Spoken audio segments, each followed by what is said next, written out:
Hello दोस्तों, knowledge race channel पर आप सबका वेलकम है। आज हम बात करेंगे मंकी पॉक्स के बारे में। आखिर ये डिजीज़ है क्या? मंकी पॉक्स के 75 से ज़्यादा कंट्रीज़ में केसेस आने के बाद WHO ने इसे ग्लोबल हेल्थ इमरजेंसी घोषित कर दिया है। ये WHO की ऑफिशियल वेबसाइट से लिया गया पेज है। 6,500 से ज़्यादा केसेस आने के बाद अमेरिका ने भी अपने कंट्री में हेल्थ इमरजेंसी घोषित की है। इंडिया में भी अभी तक 10 से ज़्यादा लोग इन्फेक्टेड हो चुके हैं और केरला में एक 22 साल के लड़के की मौत भी हो चुकी है। 5 अगस्त को भी यूएई से आए 2 लोगों में भी मंकी पॉक्स वायरस A.2 पाया गया है, जिसे Indian council of medical research के नेशनल इंस्टीट्यूट ऑफ वायरोलॉजी ने बताया है। लेकिन राहत की बात यह है कि एक पेशेंट ठीक भी हो चुका है। तो आइए जानते हैं क्या है मंकी पॉक्स। हमारा एम लोगों को इस बीमारी के बारे में सही जानकारी देना और जागरूक करना है, क्योंकि इस बीमारी को लेकर लोगों में कई सवाल हैं और कन्फ्यूजन भी। जैसे मंकी पॉक्स है क्या, कैसे ये एक इंसान से दूसरे इंसान तक पहुंचता है, मंकी पॉक्स कहाँ से शुरू हुआ, मंकी पॉक्स से कैसे बचा जाए, और ऐसे ही कई सवाल हैं जिसका जवाब हम आपको इस वीडियो में देंगे। तो शुरू करते हैं। मंकी पॉक्स आखिर है क्या? ये एक तरह की बीमारी है जो मंकी पॉक्स वायरस नाम के वायरस से होती है। ये एक वायरल जूनोटिक डिजीज है, यानी एक ऐसी बीमारी जो जानवरों से भी इंसानों को लग सकती है। ये 2003 इलेक्ट्रॉन माइक्रोस्कोप इमेज है जो कि the centre for disease control and prevention की अमेरिका का इंस्टीट्यूशन है, उसने डाली है। इसमें मैच्योर मंकी वायरियन स्क्रीन में बाईं तरफ है और गोल मैच्योर यानी नए बनते हुए वायरियन दाईं तरफ है।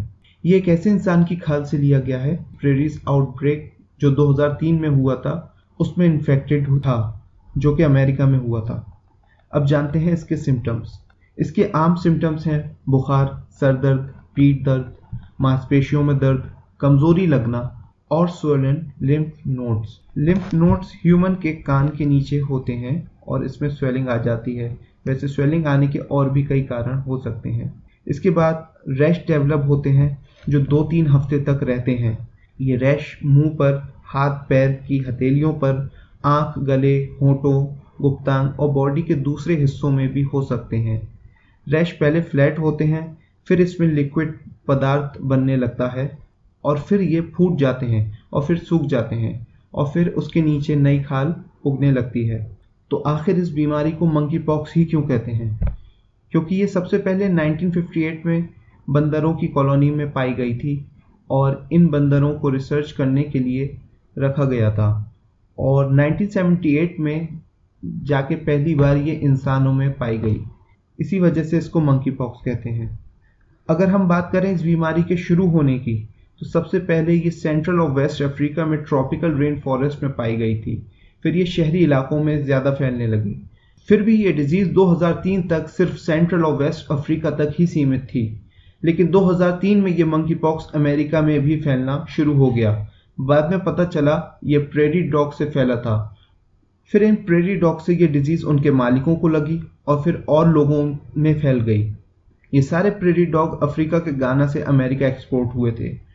प्रेरी डॉग कुछ ऐसा दिखता है जैसा आप इस तस्वीर में देख रहे हैं। तो अब बात करते हैं ये कैसे फैलता है। जिसको मंकी पॉक्स हो उससे ज़्यादा करीब होने से ये फैलता है, जैसे उसको टच करना, उसके ज़ख्म, उसकी भाप और उसके बॉडी फ्लूइड से फैलता है।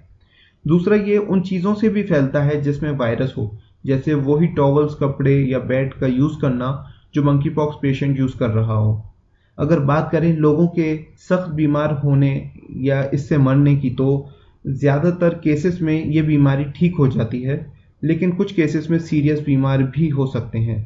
WHO के दिए आंकड़ों की बात करूं तो इससे बीमार होकर मरने के चांस 3 से 6% हैं, लेकिन ये आंकड़ों से परेशान ना हो, क्योंकि ये हेल्थ फैसिलिटी और बहुत फैक्टर्स पर डिपेंड करता है।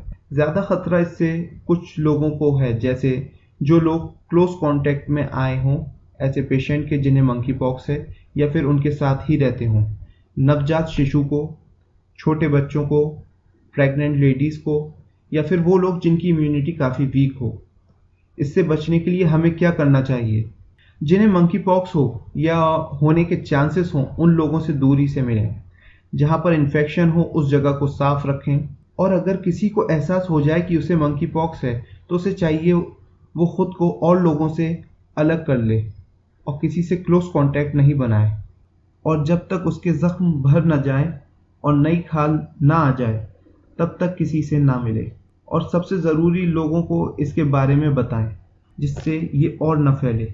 आप इस वीडियो को अपने दोस्त फैमिली को भेज सकते हैं जिससे वो इस बीमारी से बच सकें।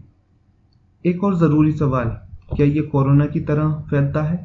तो इसका जवाब है नहीं, ये कोरोना की तरह नहीं फैलता, क्योंकि कोरोना एयरबॉर्न है, यानी जो हवा में फैलता है, जबकि मंकी पॉक्स ऐसा नहीं है। और मंकी पॉक्स वायरस एक डीएनए वायरस है। आपको हमारी वीडियो कैसी लगी हमें कमेंट में बताएं और हमारे इस चैनल को सब्सक्राइब करें, लाइक करें और शेयर करें। Thank you.